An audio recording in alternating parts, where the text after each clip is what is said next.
الحمدللہ وکفا وسلام علی عبادہ الذین اصطفی اما بعد. دوستو، علامہ ابن تیمیہ اور علم کلام کے موضوع پہ آج ہم ایک مرتبہ پھر فضیلت الشیخ محمد عزیر شمس حفظہ اللہ کو زحمت کلام دے رہے ہیں. اس سے پہلے علم کلام سے متعلق ہماری 2 گفتگو ہوئی تھی اور ماشاءاللہ کافی ہمت افزائی ہوئی. بہت سارے احباب نے بڑے اچھے کمنٹ سے نوازا اور سمجھ میں آیا کہ اس موضوع پہ گفتگو کرنے کی ضرورت ہے. آج علامہ ابن تیمیہ رحمہ اللہ نے علم کلام کو کس طرح دیکھا ہے، اس سلسلے میں ان کے یہاں کیا کچھ پایا جاتا ہے اور آج کے زمانے میں ہم ان سے کتنا استفادہ کر سکتے ہیں، یہ بات بھی جاننے کی ہے کہ شیخ محمد عزیر شمس حفظہ اللہ بطور خاص معارف ابن تیمیہ کے ماہرین میں شمار ہوتے ہیں. آپ نے خاص طور سے ابن تیمیہ اور ابن قیم کے تراث پہ کام کیا ہے، تحقیق کی ہے اور ماشاءاللہ آپ کی تحقیق پورے عالم اسلام میں متعارف ہے، معروف ہے. آج جب ہم ابن تیمیہ سے متعلق شیخ سے گفتگو کرنے جا رہے ہیں تو یہ بات بھی ہمارے ذہن میں رہے کہ ابن تیمیہ کو جتنا قریب سے ان کے کتابوں کے حوالے سے باضابطہ ان کے سطور اور بین السطور سے شیخ جانتے ہیں ابن تیمیہ کو، ان کے افکار سے واقف ہیں، ایسے کم لوگ ہمیں ملیں گے. تو آج جب ہم یہ گفتگو کرنے جا رہے ہیں شیخ، اور اس سے پہلے یہ کوئی دعویٰ نہیں ہے، یہ ایک مطلب اعتراف ہے، اظہار ہے، اور ظاہر ہے کہ شیخ کا تواضع معروف ہے. شیخ بہت تواضع سے کام لیتے ہیں اور انسان کو ہونا بھی چاہیے، ہمیں بھی سیکھنے کا موقع ملتا ہے.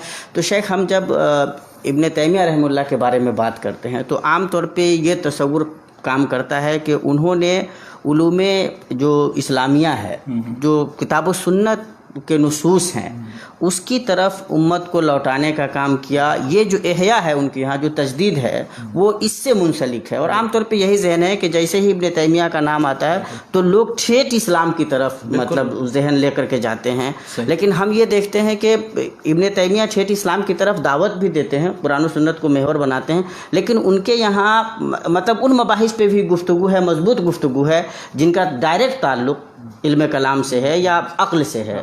تو مطلب جب یہ بات آتی ہے تو آپ ابن تیمیہ کو کس طرح سے دیکھتے ہیں؟ دیکھیے، میں ابن تیمیہ کو ظاہر یہ دونوں پہلو ان کے یہاں احیاء بھی ہے، رجوع الی السلف بھی ہے، کتاب و سنت کی تعلیمات کی طرف لوگوں کو بلانا ہر باب میں. بلکہ میں آپ کو ایک بات بتاؤں، ان کی ایک کتاب ہے الاستقامہ کے نام سے چھپی ہے، تو اس کے شروع ہی میں آپ پڑھیں گے پہلی دوسری سطر جو ہے وہ یہ ہے کہ 4 چیزوں کا ذکر کیا ہے، بدعی 4 چیزوں کا: الرأی المحدث، الکلام المحدث، التصوف المحدث، السیاسہ المحدثہ. تو کہہ رہے ہیں کہ کچھ لوگ یہ سمجھتے ہیں کہ یہ جو نئے اصول و قواعد ان امور میں بنائے گئے ہیں تو ان کی ضرورت ہے اور انہی پر اعتماد کرنا چاہیے، جیسا کہ اب سلسلہ چل پڑا ہے. انہوں نے اس کی تصحیح کے لیے انہوں نے کہا کہ یہ کیسے ہے، اللہ کے رسول صلی اللہ علیہ وسلم پر تو دین مکمل ہو گیا تھا ان کی زندگی میں، تو پھر نیا بدعی طریقہ کوئی اختیار کرنے کی ضرورت نہیں ہے ہر باب میں. حتیٰ کہ رأی محدث کا مفہوم انہوں نے یہ لیا ہے کہ نصوص کی طرف رجوع کرنے کے بجائے عقلی قواعد اور اصول بنا کر کے ہم قواعد بنا کر کے اور کسی حکم شرعی سے متعلق منطبق کر دیں اس کو، تو اس کو وہ پسند نہیں کرتے. وہ کہتے ہیں کہ پہلے نصوص کو جمع کرو، ان پر غور و فکر کرو، ان سے استنباط کرو. یہ طریقہ نہیں کہ معلوم ہوا، جیسے بعض لوگوں نے کہا ہے، ایک امام الحرمین جوینی تھے 478 میں ان کی وفات ہے، تو انہوں نے یہ کہا کہ اب چونکہ آیات اور احادیث محدود ہیں اور واقعات کا سلسلہ لامتناہی ہے، تو ظاہر ہے لازماً تھوڑا سا عشر و معشار بھی تھوڑا سا صرف نصوص سے مستنبط ہوگا، باقی تو سب قیاسی سے مستنبط ہوگا. تو انہوں نے اس پر رد کیا، بلکہ ایک کتاب مستقل لکھی، قاعدۃ فی شمول النصوص للاحکام. انہوں نے یہ بتایا کہ جو لوگ یہ سمجھتے ہیں کہ قرآن و حدیث کے نصوص جو ہیں وہ مسائل کے سلسلے میں، احکام کے سلسلے میں کافی نہیں ہیں، تو بہت بڑی غلط فہمی میں ہے. تأمل کریں گے، غور و فکر کریں تو بہت سی چیزیں اسی میں ملیں گی، لیکن یہ ان کے تأمل کرنے، غور و فکر کرنے کا طریقہ ہی غلط ہے. اس لیے وہ سمجھتے ہیں کہ ساری چیزوں میں ہم اکثریت مسائل میں قیاس کے محتاج. اسی طرح سے انہوں نے سیاست شریعت سے متعلق پوری ایک کتابیں لکھ ڈالی. تو اب نئے اصول و قواعد سیاست و اصول حکمرانی میں نہیں بنانے کی ضرورت ہے، اس کے اصول و قواعد قرآن میں موجود ہیں. کیا بات. اسی طرح سے تصوف محدث، وہ کہتے ہیں زہد و تصوف کا سلسلہ موجود ہے اس میں قرون اولیٰ میں. اب جو چیزیں سلف سے ثابت ہیں اس کے مطابق تزکیہ نفس ہے، اعمال قلوب ہے، وہ سب کرنا چاہیے، ذکر اذکار وغیرہ، نہ کہ کوئی محدث ہے بدعی طریقہ. تو اسی طرح سے کلام محدث، یعنی علم کلام کے سلسلے میں جو بدعی طریقہ اختیار کیا گیا ہے بعد میں متکلمین و فلاسفہ کے ذریعے، تو وہ یہ کہتے ہیں کہ یہ طریقہ غلط ہے، اس لیے کہ اس میں ایسے اصول و قواعد بیان کیے گئے ہیں اور ایسے بنیادیں مقرر کی گئی ہیں کہ جن پر جو اعتماد کر کے متکلمین نے بہت ہی غلط سلف، بہت سے دور کے مسائل مستنبط کیے اور جن کا اصول الدین سے کوئی تعلق نہیں. اس کا مطلب یہ ہے شیخ کہ ابن تیمیہ سرے سے ابن کلام کو خارج نہیں کرتے ہیں، وہ مطلب اس کی کلام المحدث عبارت دیکھیے، اسی لیے مطلب وہ مطلب تفریق کرتے ہیں کہ وہ کون سا مفید ہے اور کون سا ایسا ہے جو مطلب دخیل ہے اور کس طرح کی عقلی یعنی غور و فکر کی کوشش مناسب ہے اور کس طرح کی نہیں مناسب، اس کی پوری تفصیل بیان ہے. تو سارے اقتباسات جب وہ یہ کام کر رہے ہیں، یہ بات کہہ رہے ہیں، تو اس کا مطلب ہے کہ ان کے زمانے میں جو علم کلام رائج رہا ہوگا اس پہ ان کی نظر ہوگی، وہ دیکھ رہے ہوں گے. تو اپنے زمانے تک کے جتنے فکری فلسفیانہ متکلمانہ رجحانات، بلکہ اور دوسرے علوم میں بھی، یہ تو ہم آج علم کلام پر گفتگو کر رہے تھے، اس کے جتنے رجحانات تھے، مختلف جتنے فرقے تھے، اس سے متعلق جتنے مباحث کا سلسلہ ہے، وہ سب ان کی نظر میں، سب کو پڑھا تھا انہوں اور دیکھا تھا. بلکہ میں یہی کہنا چاہتا ہوں کہ افسوس کہ ابن تیمیہ کے اس منہج کو نہ لوگوں نے بعد میں سمجھا، بہت کم لوگ ہوں گے جنہوں نے اس کو پیش کیا اور اس کو جانتے ہیں. بلکہ ابھی میں باتیں ایسے بیان کروں گا کہ لوگ حیران رہ جائیں کہ یہ کیا بات ہوئی، ابن تیمیہ کے تعلق سے اس طرح کی بات کیسے کہی جا رہی. ابن تیمیہ، میرے پاس سارے اقتباسات ہیں اس کی، وہ یہ کہتے ہیں کہ یہ جو کلام محدث ہے وہ غلط ہے، اور اسی پر نکیر کی تھی سلف نے. جتنا امام احمد بن حنبل، امام شافعی اور دوسرے سارے سلف سے منقول ہے. تو اس طرح کے اصول و قواعد کہ جس سے مسائل غلط مستنبط ہوتے ہیں، جو بنیادیں ہی غلط ہیں، تو ان کا انکار کرتے ہیں. ان کے مقابلے میں وہ اصول و قواعد جو قرآن سے انہوں نے مستنبط کر کے دکھائے ہیں، کہا کہ اس پر اگر بنیاد رکھی جائے اور اس سے متعلق پھر اس کے بعد قرآن مجید اور نصوص سنت کی روشنی میں اور سلف کے آثار کی روشنی میں ہم عقلی نقلی دلائل دونوں استعمال کرتے ہوئے، بلکہ انہی نقلی دلائل کو بھی وہ عقلی دلائل کہتے ہیں، تو پھر یہ تو مطلوب ہے. اور اس کے سلسلے میں انہوں نے پورا ایک فارمولہ ہے، انشاءاللہ ہم آتے ہیں بتاتے ہیں آپ کو. تو یہ جو تو کہنا یہ ہے کہ اس کو لوگوں نے سمجھا نہیں، اور بہت کم لوگ ہیں کہ جنہوں نے بعض اس پر اشارہ کیا. انہوں نے ایک ٹرکش ایک اسکالر ہے، ایک کتاب چھپی ہے کراچی سے، آکسفورڈ یونیورسٹی پریس سے 2010 میں. دوسرے ایک مقالہ لکھا ہے کہ ابن تیمیہ نے جو عقلی قرآنی منہج بیان کیا ہے عقائد کے سلسلے میں، متکلم پر جو تنقید کی ہے وہ کیا ہے. اب آپ یہاں سعودی عرب کے سارے رسائل جامعہ میں دیکھ جائیے، کہیں ایک مقالہ نہیں ملے گا آپ کو، اس لیے کہ وہ سمجھتے ہی نہیں ہیں علمی کلام سے متعلق جو انہوں نے رد لکھا ہے، جو مناقشہ کیا ہے، جو افکار اور نظریات پیش کیے ہیں، کس طرح سے عقلی استدلال کیا جائے ان مسائل پر. بلکہ ابن تیمیہ نے جو صراحت کی بازیوں پر، اگر وہ سب کہیے تو میں پڑھوں، لیکن یہ کہ پڑھیں گے تو پھر دوسری باتیں رہ جائیں گی. وہ یہ کہنا چاہتے ہیں کہ علم کلام کی مخالفت میں جو سلف نے جو چیزیں کہی ہیں، اس سے یہ استدلال کرتے ہوئے بعد کے لوگوں نے جتنے اہل الحدیث، اصحاب الحدیث، اصحاب الاثر تھے، وہ بالکل ہی عقلی منہج اور کلامی منہج، یعنی عقلی منہج ہی کے سرے سے خلاف ہو گیا. طرز استدلال ہی عقلی نہیں ہونا چاہیے، صرف نصوص پیش کر دو، آیات پیش کر دو، حدیث پیش کر دو، ختم. اور بعض جو سلف سے دوسری تیسری صدی ہجری کے لوگ ہیں، ان سے یہ چیزیں سمجھ میں بھی آتی. لیکن انہوں نے یہ کہا کہ یہ جو ہے، یہ روش بھی بالکل درست نہیں ہے کہ اس طرح جو بعض لوگوں نے سمجھ لیا. چنانچہ بالکل ہی سرے سے نظر عقلی اور اس کے قائل ہی نہیں رہے. جیسے کہ وہ متکلمین کی جنہوں نے اپنے اصول قواعد بنا کر کے اس کو ہی عقلی غور و فکر کا پیمانہ بنا لیا. تو دونوں دو انتہائیں ہیں، دونوں غلط ہیں. اور افسوس کے متاخرین میں اہل السنہ اور اہل الحدیث میں جو انتساب کرنے والے ہیں سنت اور حدیث کی طرف، ان میں بہت سے لوگ کچھ اس کی طرف چلے گئے، کچھ اس کی طرف چلے گئے اور صحیح منہج نہیں سمجھا.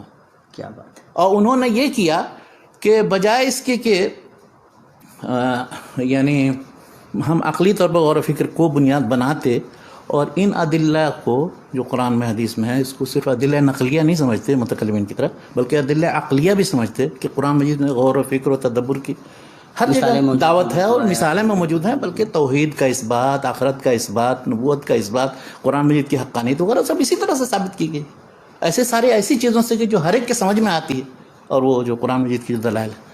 تو ان کا کہنا یہ ہے کہ ان لوگوں نے بجائے اس کے کیا کیا، بعض سلف نے جنہوں نے ضم الکلام سے متعلق کتابیں لکھیں یا الشریعہ یا اصول الدین کے نام سے کتابیں لکھی، تو انہوں نے یہ کیا کہ وہ ساری روایات جو رتب و یابس بالکل ضعیف، موضوع، ہر طرح کی سب جمع کر دی، چاہے اس سے استدلال درست ہو نہ ہو، سب جمع کر دیا انہوں نے من باب ما ورد، جیسا کہ ہوتا ہے عام طور پر محدثین کا طریقہ۔ تو کہا یہ طریقہ درست نہیں تھا، اس کے مقابلے میں غور و فکر کر کے اگر وہ قرآن حدیث سے ان نصوص پر غور و فکر کر کے وہ عقلی منہج دریافت کرتے اور اس کے مطابق پھر عقیدے کا اس بات کرتے تو درست۔ لیکن افسوس کہ بہت کم، شاید میرے خیال سے امام ابن تیمیہ کے زمانے تک شاید ہی چند لوگ ہوں کہ جنہوں نے امام احمد بن حنبل کی کتاب اور الزنادقہ والجمیع میں نے بتائی تھی، یا اسی طرح سے ابو المظفر سمعانی کی ایک رسالہ ہے الحدیث، یا عثمان بن سعید الدارمی کی ایک رسالہ ہے جو بشر المریسی کے رد میں ہے۔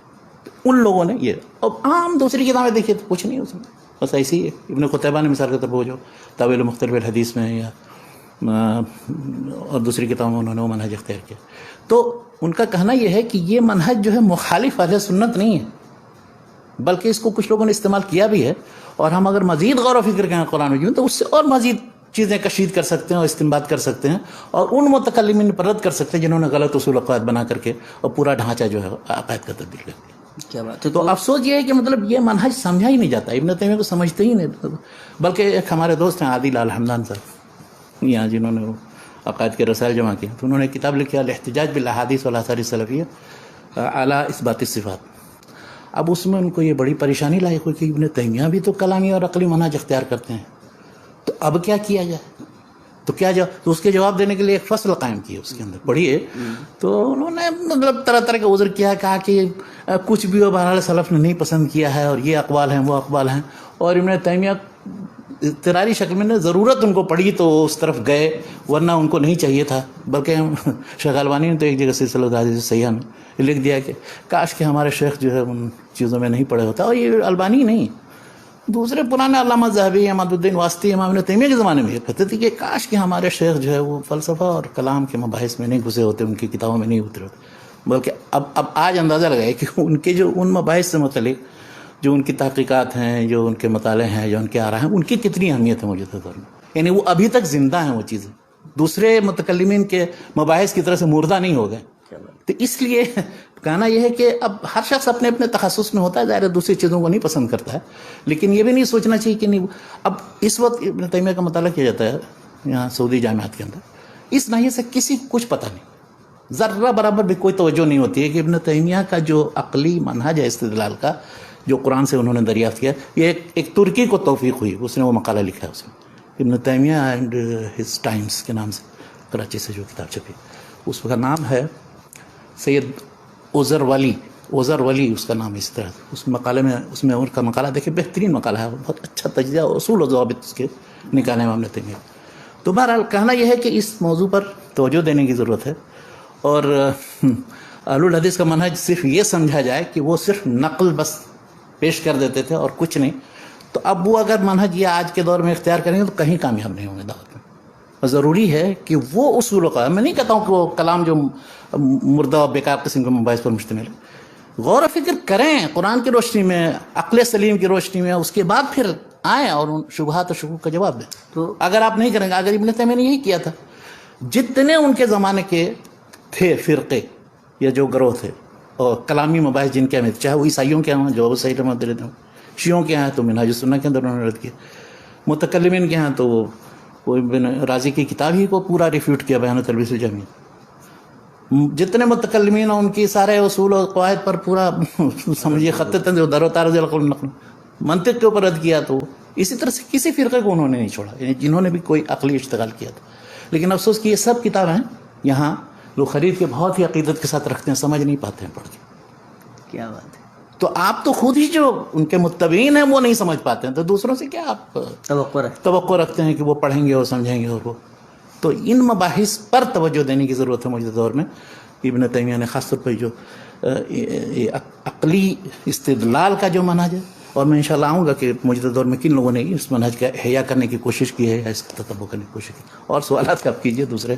تو شیخ میں یہ جاننا چاہ رہا ہوں کہ ابن تیمیہ جب اس نتیجے پہ پہنچتے ہیں کہ ایک علم کلام وہ ہے جس کی اساس قرآن و سنت میں موجود ہے، علم کلام یعنی اس کو یہ کہیے کہ کلام ہے، وہ نوع من الکلام ہے، بالکل نوع من الاستدلال ہے، استدلال العقلی ہے، منہج العقلی الاستدلالی قرآن کریم ہے جو قرآن کریم سے ماخوذ ہے۔ اس لیے بات لوگوں کو بہت الرجی ہے، یعنی کلام کا لفظ نہیں استعمال ہونا، جیسے تصوف سے، حالانکہ تصوف کی ایک جلد ہے باقاعدہ، کیا بات اس میں مجموع فتاوی میں ایک جلد ہے تصوف۔ لفظ سے نہیں بھاگنے کی ضرورت ہے، اصل اس کا معنی مفہوم لینا چاہیے، بالکل۔ اور دوسرا وہ کہ جو محدث تھا، یعنی ایک ایسا طریقہ جو اپنایا گیا یا جس کو ایک اصطلاح کے طور پہ علم کلام کی حیثیت سے جانا گیا اور جس کو ابن تیمیہ ریفیوٹ کرتے ہیں، تو ان کے زمانے میں کیا رائج تھا؟ ان کے زمانے میں نے بتایا کہ علم کلام کا ایسا رواج ہو گیا تھا کہ وہی بس اہل سنت کا منہج بن گیا تھا۔ اشاعرہ و ماتریدیہ کہاں، بلکہ یہی نہیں، اشاعرہ ماتریدیہ کی بھی تفریق اہل سنت کی نہیں رہ گئی۔ وہ تو شیعہ، ایک نصیر الدین طوسی نے ایک متن تیار کر دیا تجرید الاعتقاد، اس کے سب پھر سارے سنیوں نے بھی شرح کی، اور وہ تو یہی پڑھنا پڑھانا ہی وہاں۔ نصیر الدین طوسی امام ابن تیمیہ کے زمانے میں، یعنی اس کی وفات 672 میں ہوئی ہے، امام ابن تیمیہ 661 میں ولادت ہے، تو یہ پڑھنا پڑھانا، اور اسی طرح سے رازی کی کتابیں موجود تھیں، آمدی کی کتابیں موجود تھیں، انہی کتابوں کو پڑھنا پڑھانا، اور سمجھتے تھے کہ بس یہ ایک دم ایسے اصول قطعیہ ہیں کہ انہی کی بنیاد پر سارا مطلب عقائد بھی ثابت کیا جا سکتا ہے، مخالفین پر رد بھی کیا جا سکتا ہے، اسلام کا دفاع بھی کیا جا سکتا ہے۔ تو جب ابن تیمیہ نے محسوس کیا کہ یہ تو کس ڈگر پر یہ لوگ جا رہے ہیں، کہاں قرآن کا منہج چھوڑ کر کے اور سلف کے عقائد چھوڑ کر کے کن کن چیزوں کے اس بات اور ان چیزوں کے پیچھے پڑ گئے، تب انہوں نے پھر اس کے بعد یہ محسوس کیا کہ نہیں، ان سب کی خبر لینے کی ضرورت ہے۔ چنانچہ منطق کے رد مستقل ایک کتاب لکھی، جس کو بنیاد بنا دیا تھا وہ غزالی نے داخل کر دیا منطق کو عقیدے کے اندر بھی۔ اچھا، اسی طرح سے فلسفے کے رد میں چیزیں لکھی انہوں نے، علم کلام کے رد میں انشاءاللہ آتے ہیں کہ کیا کیا کیا انہوں نے۔ تو کہنا یہ ہے کہ اس زمانے میں اتنا رائج تھا۔ اب دیکھیے اس کا اثر کیا ہوا، وہ اس زمانے سے لے کر اسی زمانے میں نہیں، تو 12ویں 13ویں صدی ہجری تک انہی علوم کا رواج تھا، پڑھایا جاتا تھا ہندوستان میں، دیوبند، سارے مدارس فرنگی محل وغیرہ کے، اور عرب ممالک میں ازہر اور اس کے جتنے علوم، یہ آ کر کے اب 14ویں صدی ہجری میں یہ ہوا ہے کہ دھیرے دھیرے اب یہ سمجھ میں آیا ہے کہ یہ تو اس کے بہت سے اور عوامل ہیں، ان میں سے ایک یہ کہ اب دیکھا کہ یہ جدید علوم فنون کے مقابلے میں اس منطق کو، جس کو ہم اس کی لاش ڈھو رہے ہیں، اس کا کوئی فائدہ نہیں۔ اس لیے اب ہم موجودہ دور میں جدید علم کلام کی ضرورت ہے، نئے انداز میں عقلی غور و فکر، اصول و قواعد بنانے کی۔ تو میں نے بتایا تھا کہ عرب ممالک میں کچھ اور ہندوستان میں جن لوگوں نے کوشش کی ابتدائی طور پر، لیکن افسوس یہ ہے کہ مطلب سلفی حضرات یا اہل حدیث جو ان میں ہیں، ان کو ذرہ برابر ابھی بھی کوئی دلچسپی نہیں ہے۔ وہ یہ سمجھتے ہیں کہ مدینہ یونیورسٹی سے فارغ ہو جائیں گے اور چاہے دنیا کے کسی ملک میں چلے جائیں گے، اسلام کی صحیح دعوت و تبلیغ کر سکتے ہیں، جتنے شکوک شبہات ہیں ان کا جواب ہم دے سکتے ہیں۔ لیکن قرآن سے جو جس طرح سے استدلال کر کے عقلی طور پر آپ ان کو قانع کریں گے، وہ سمجھیے نا پہلے، اور اس کو پڑھنے کی صلاحیت الحمدللہ افسوس کے نہیں پیدا ہوتی ہے لوگوں کے اندر، اور کیا کہا جائے۔ اور یہ چیز جب کہی جاتی ہے تو نہیں ابن تیمیہ 2-3 کتابیں بس پڑھائی جاتی ہیں، الحمویہ، تدمریہ، عقیدہ واسطہ، بس خلاص ابن تیمیہ ختم ہو گیا اور کچھ نہیں، کافی ایکسپرٹ ہو گیا ابن تیمیہ۔ بہرحال مسائل بہت سے ہیں، چھوڑیے۔ تو ابن تیمیہ ریفیوٹ بھی کرتے ہیں، بالکل، اور کہیں کہیں ابن تیمیہ ان کے استدلالات کو، جو متکلمین کے استدلالات ہیں، کیا ان کو وہ انڈورس بھی کرتے ہیں، قبول بھی کرتے ہیں؟ کہیں کہیں۔ دیکھیے، اچھا، اس سلسلے میں یہ بہت اچھا سوال آپ نے کر دیا۔ اب آپ دیکھیے ابن تیمیہ کس طرح سے واقف تھے، اور کس نے کس پر رد کیا، تو اس رد سے بھی استفادہ کیا، اور اس سے رد سے استفادہ کرنے کی دعوت بھی دی۔ کیا بات۔ اب وہ مثال کے طور پر جب فلاسفہ کا زور ہوا تھا، تو معتزلہ جب تھے 2ری صدی ہجری کے اندر، تو انہوں نے فلاسفہ پر بہت رد کیا ہے، بہت سی چیزوں میں رد کیا ہے، تو اس سے ان کو واقفیت تھی۔ اچھا، اسی طرح سے اشاعرہ جب آئے تو معتزلہ کے مسائل پر رد کیا، تو ان کے ردود سے بھی واقف ہے۔ اس کے بعد اشاعرہ پر رد کیا آ کر کے ابن رشد نے، آ کر کے وہ جو میں نے بتایا تھا کشف مناہج الادلہ کے اندر 6ٹھی صدی میں، تو اب انہوں نے جو اشاعرہ پر رد کیا تو اس سے بھی واقف ہیں۔ ان سب چیزوں سے واقف ہو کر کے، اور بلکہ وہ یہ کہتے ہیں کہ یہ عقلی منہج جنوں کا بھی رہا ہے رد کے سلسلے میں، تو اس میں جتنا حصہ قابل قبول ہے اس کو ہم استعمال کریں گے، بلکہ اس کے ذریعے ہم اس پر رد بھی کریں گے، بلکہ یہاں تک وہ کہتے ہیں کہ اگر انہوں نے وہ اصطلاحات استعمال کیے ہیں، وہ قواعد استعمال کیے ہیں، اور ان کے بغیر ان پر حجت نہیں تمام ہو سکتی. وہ سمجھتے ہیں کہ نہیں یہ ہمارا جو یہ عقلی طریقہ ہے بس یہی صحیح ہے، اس کے مطابق آؤ اور رد کرو تب ٹھیک ہے. تم کیا قرآن آیتیں اور حدیثیں پڑھ کے صرف گزر جاتے ہو؟ تو وہ بھی استعمال کرنا ان کے لیے درست ہے رد کرنے کے لیے. بلکہ یہ مثال دی انہوں نے کہ کہیں کسی جگہ اگر گندگی صاف کرنی ہو یا کچھ ادھر ادھر کی کوئی چیز لکھی پچھی ہوئی ہو گندگی، تو پہلے اس کو مٹاؤ، صاف کرو، یعنی رگڑ کر کے اس کو دور کرو پہلے، اس کے بعد اس میں کچھ لکھو گے تب ثبت ہوگا نا. تو اس لیے اس منہج سے استفادہ اس حد تک کرنا چاہیے اور کرنا ہے، اور کم از کم مجموعی طور پر مطلب ہے کہ اس سے واقفیت، اس کے کیا اصول و بنیاد ہیں، کتنی کمزور بنیادیں ہیں، کس حد تک قرآن مجید کے اس سے ٹکراتی ہیں نہیں ٹکراتی، ان سب کی واقفیت اسی وقت ہوگی جو آپ پڑھیں گے نا. کیا تو اس کا مطلب یہ ہے شیخ کہ سلف کا جو نظریہ رہا ہے جب وہ متکلمین کو یا علم کلام کو رد کرتے ہیں تو اس کا بھی انہوں نے کوئی مفہوم متعین کیا ہوگا اپنے تیمیہ رحمۃ اللہ علیہ؟ انہوں نے یہ کہا کہ یہ کلام جو جس سے لوگ بچتے تھے وہ بدعی کلام یا طریقہ کلام جو محدث کلام ہے اس کو پسند نہیں کرتے تھے. لیکن یہ نہیں اس کا مطلب ہے کہ سلف میں کوئی بھی عقلی استدلال کا منہج نہیں اختیار کرتا تھا. اور اس کی سب سے بڑی مثال امام احمد بن حنبل ہے. امام احمد بن حنبل کی کتاب رد الزنادقہ والجہمیہ پڑھیے، پورا کا پورا وہی مناقشہ عقلیہ اور نصوص بھی پیش کرتے ہیں، اس کے ساتھ ساتھ اس سے استنباط کرتے ہیں اور عقلی طور پر حجت تمام کرتے ہیں. اس طرح سے عثمان بن سعید الدارمی 281 ان کے فرق، ان کی کتاب ہے بشر انیسی کے رد، وہ دیکھیے اس میں بھی اسی طرح سے حجت تمام کی ہے. ابن قتیبہ کی کتاب ہے اور دوسرے بہت سے مصنفین کی کتابیں ہیں، حتیٰ کہ امام بخاری کی وہ خلق و افعال العباد صرف نہیں کہ روایتیں جمع کرتی ہیں، وہ اس انداز میں جمع کی ہیں اور اس طرح سے گفتگو کی ہے کہ وہ بالکل اس مسئلے کو ثابت کرنے کی کوشش کی. تو امام ابن تیمیہ کہنا یہ ہے کہ ایک طرف تو کچھ لوگ ایسے تھے صرف جو روایتیں جمع کرتے تھے، دوسری طرف بہت سے ایسے بھی تھے کہ جنہوں نے عقلی استدلال سے کام لیتے ہوئے اور حق بات ثابت کیا، اہل سنت کی طرف سے دفاع کا کام کیا. تو سب کو ایک لاٹھی سے نہیں ہانک دیجیے اور کہیے کہ سب ہی ایک دم بالکل علم کلام بدعی یا علم کلام محدث، اسی لیے وہ لفظ استعمال کرتے ہیں علم کلام محدث کا.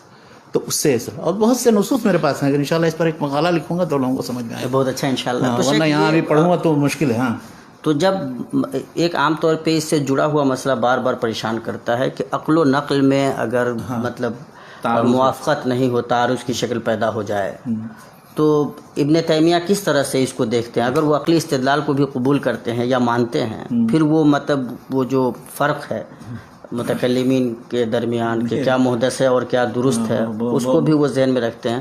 اور یہ جو نقل اور عقل وہ اس مطلب اس اصطلاح کو قبول بھی کرتے ہیں اگر، تو پھر وہ کیسے مطلب تطبیق کی کیا صورت نکالتے ہیں؟ کس طرح کتاب وہ پوری در و تعارض العقل والنقل جو ہے اسی پر مبنی.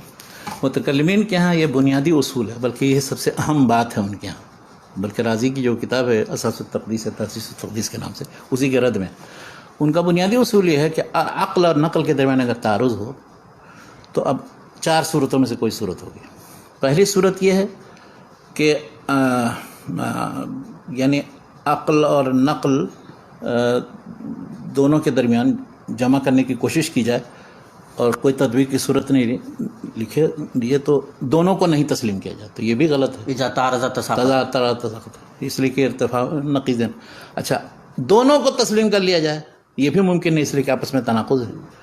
تیسری صورت یہ ہے کہ نقل کو مقدم کیا جائے، تو وہ یہ کہتے ہیں کہ نقل کو اگر مقدم کیا جائے گا تو اس کا مطلب یہ ہوگا کہ ہم ایک ظنی چیز کو ایک قطعی چیز پر مقدم کرتے ہیں، تو اس لیے وہ قطعی. ہاں تو اس لیے تیسری صورت بھی درست نہیں. چوتھی صورت یہ کہتے ہیں کہ عقل کو مقدم کرنا ہوگا اور نقل سے متعلق جتنی روایتیں ہیں جو کچھ بھی ہیں ان سب کو کھینچ تان کر کے تعویل کر کے عقل کے مطابق بنانے کی کوشش کی جائے. یہ ان کا بنیادی اصول ہے. اب ابن تیمیہ کس طرح سے اس کی گفتگو کرتے ہیں؟ وہ یہ کہتے ہیں کہ اگر عقل صحیح ہے اور نقل صحیح ہے تو ان دونوں کے درمیان کبھی تعارض ممکن ہی نہیں. کیا بات؟ ہو ہی نہیں سکتا. کوئی ایسا نہیں، آپ یا تو لائیں تو یا تو روایت درست نہیں ہوگی اور عقل صحیح ہے تو، اور یا پھر اگر روایت صحیح ہے تو عقل ہی سلیم. عقل سے جو آپ سمجھ رہے ہیں تو وہ عقل سلیم نہیں ہے جو اس کو. اچھا دوسری چیز وہ یہ کہتے ہیں کہ اصل تعارض جو ہے 2 قطعی کے درمیان نہیں ہو سکتا ہے، چاہے وہ نقل ہو یا عقل ہو. ایک قطعی ہو اور دوسرا ظنی ہو تب تعارض ہو سکتا ہے.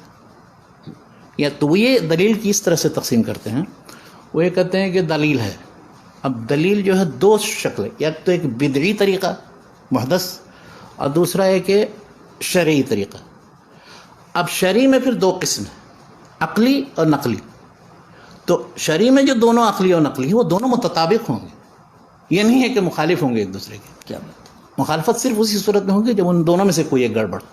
تو وہ یہ کہتے ہیں کہ اب یہ جو شرعی اور عقلی ہے ان میں قطعی کے درمیان تعارض نہیں ہو سکتا. ظنی کے درمیان تعارض ہوگا تو دلائل کی روشنی میں دیکھا جائے گا مختلف اور دوسرے مناسبات اور دوسرے قرائن کی روشنی میں کہ کون سی چیز راجح ہے اس میں اور کون سی چیز مرجوح ہے. اچھا اگر قطعی و ظنی کے درمیان ہو تو بالکل واضح ہے کہ مطلب قطعی کا اعتبار ہوگا، ظنی کا اعتبار نہیں ہے، کہ اس سے یہ شبہ ہو رہا ہے لیکن یہ قطعی ہے، بالکل ثابت ہو کر رہی ہے چیز. تو شرعی مسئلے ہی میں کوئی ظنی ہے کوئی قطعی ہے، یہ کیسے پتہ چلے گا؟ اس کی تفصیل وہ کیسے کریں؟ قطعی کی صورت یہ ہے کہ اب جیسے بالکل ہی قرآنی آیت ہے تو وہ تو قطعی ہے. اس طرح سے ایسی معروف متواتر حدیث ہے جس میں کسی کا کوئی اختلاف نہیں ہے صحت میں، وہ بھی قطعی ہے.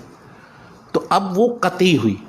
ظنی کا مطلب یہ ہوا کہ ایسی بعض روایتیں ایسی ہیں یا کہ کچھ صحیح ہیں کچھ ضعیف ہیں کچھ حسن ہیں، بعض مجمع طرق سے سمجھ میں آتی ہیں کہ ہاں یہ حسن ہوتی ہیں، تو ایسی صورت اس کو ظنی کہا جائے گا.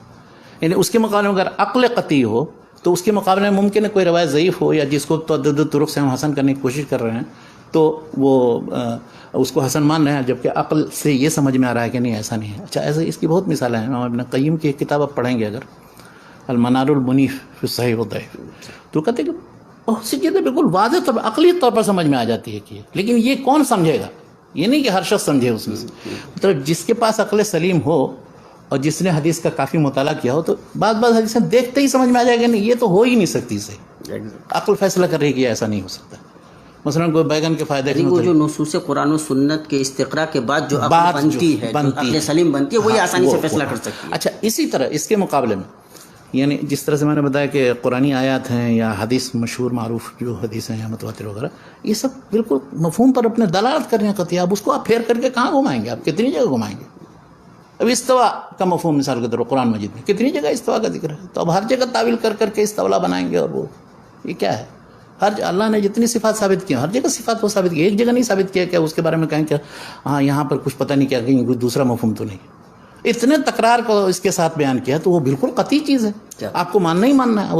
اس کے مقابلے آپ عقل سے ایک اصول بنا دیتے ہیں، وہ غلط اصول بنا رہے ہیں کہ اللہ تعالیٰ کے لیے جسم لازم آ جاتا ہے، اللہ تعالیٰ کے لیے ترکیب لازم آ جاتی ہے، کہ اللہ تعالیٰ سے کے اندر کسی چیز کے حلول یا حدوث لازم آ جاتا ہے، اس لیے ہم انکار کرتے ہیں. تو اللہ تعالیٰ کے بارے میں آپ کو زیادہ علم ہے کہ آپ کن صفات سے ان سے متصف کریں کہ اللہ کو علم ہے. کیا بات ہے. تو اس لیے اس طرح کے اصول بنانا ہی یہ اصول نہیں، یہی غلط اصول ہیں، یہ غلط اصول اور ضنی اصول ہے. اس کے مقابلے میں اس قطعی کو مقدم کیا جائے. تو کہتے ہیں کہ قطعی و ضنی کا اگر اختلاف ہوگا تو قطعی کو مقدم کیا جائے گا، لیکن ضنی کا اختلاف ہوگا تو اس میں قرائن دیکھے جائیں گے. اور قطعی کا اختلاف ہو ہی نہیں سکتا ہے کہ عقل قطعی ہو اور وہ بھی قطعی ہو اور دونوں کے درمیان آپس میں اختلاف. اس طرح سے وہ پورے سوال کو انہوں نے ختم کر دیا ہے اور انہوں نے کہا کہ ایسا مطلب ممکن ہی نہیں. کوئی مثال پیش کر کے دکھاؤ.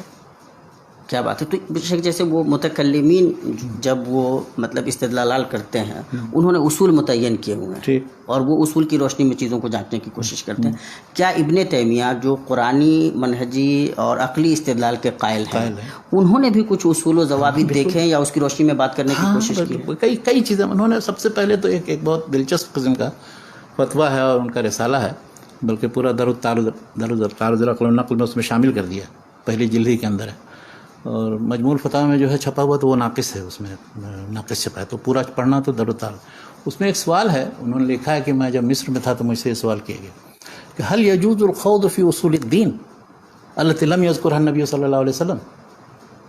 اور پھر اگر خوض جائز ہے، اس میں گفتگو کرنا جائز ہے، تو پھر وہ کون سی دلیل ہے اللہ کے رسول صلی اللہ علیہ وسلم نے کہاں کہا ہے کہ خوض کرنا چاہیے، اور اگر نہیں جائز ہے تو اس کی کیا وجہ ہے. یہ ایک سوال تھا. اچھا یہ عجیب غریب سوال تھا ابن تیمیہ. ابن تیمیہ کوئی بھی سوال کیا جاتا ہے چاہے جس پیرا میں بھی آپ کہیں گے اس کے کن اور حقیقت سے واقف ہو جاتے ہیں، اس کا مقصد کیا ہے.